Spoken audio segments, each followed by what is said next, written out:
Los llamaron pues y les ordenaron que no volvieran a hablar de Jesús. Mas Pedro y Juan respondieron, díganos, ¿preferiría Dios que los obedezcamos a ustedes antes que a Él? No podemos dejar de hablar de las maravillas que vimos realizar y que escuchamos junto a Jesús. Nos habla la palabra del Señor en el capítulo 4, versículos 18 al 20 del libro de los Hechos. La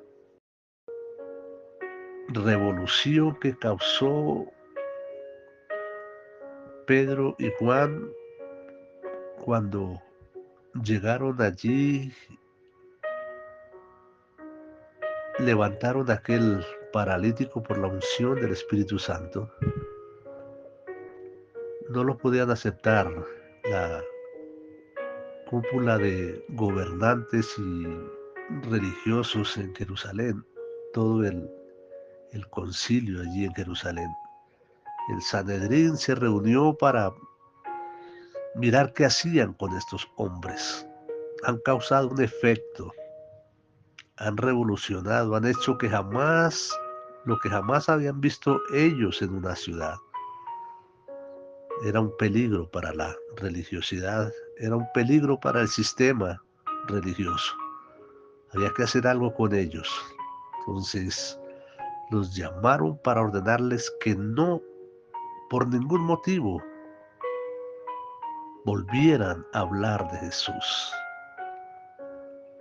El ejemplo que nos dan estos hombres es el ejemplo que debemos tomar nosotros hoy en día, cuando por todos lados hay normas que quieren callar la voz del Señor, que quieren hacer que no se hable más de Jesús. No nos podemos callar, no vamos a dejar de hablar de las maravillas que vimos realizar y que escuchamos junto a Jesús. Ellos los dos tenían la autoridad para hablar de Jesús. Ellos compartieron, sabían quién era Jesús. Le vieron hacer muchísimas cosas sobrenaturales, sabían de lo que estaban hablando. Recibieron la promesa del Espíritu Santo y empezaron a obedecer tal como el Señor les había dicho que debían empezar por Jerusalén. Y aquí estaban Pedro y Juan, llenos de la unción, enamorados de Jesús, dispuestos a dar hasta su propia vida para obedecer la gran comisión. Qué ejemplo bien interesante el que debe tomar la iglesia hoy en día. Nos acobardamos, nos asustamos por cualquier cosa que el hombre diga, que las personas digan, usadas por el enemigo para trastornar la iglesia. Mentiroso el diablo. El Señor le dio poder a usted y a mí para trastornar el mundo. Somos nosotros los llamados a causar un efecto en el mundo, un efecto en la religión, en la tradición, en el paganismo, en la idolatría. Somos usted y yo. No podemos, no podemos. Díganos, ¿preferiría Dios que le obedezcamos a ustedes antes que a Él?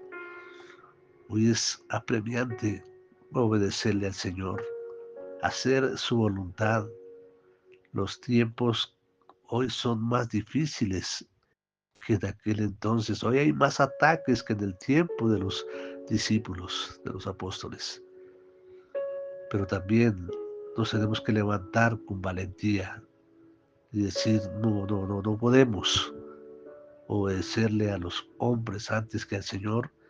No podemos dejar de hablar de las maravillas que hemos visto hacer y escuchar de nuestro Dios. Usted lo ha visto en su casa, en su familia, en su vida, ha visto los milagros que el Señor ha hecho. Así que no podemos dejar de hablar de Jesús. Es la exhortación que nos hace hoy el Espíritu Santo. Obedecer al Señor y hablar de sus maravillas. No se calle, no haga silencio, sigamos hablando. Aunque vengan dificultades, aunque se nos levanten los religiosos, usted y yo tenemos que obedecerle al Señor antes que a los hombres y seguir hablando de las maravillas que el Señor ha hecho en la vida de cada uno de nosotros. Obedezcamos al Señor antes que a los hombres. Que Dios los bendiga, que Dios los guarde.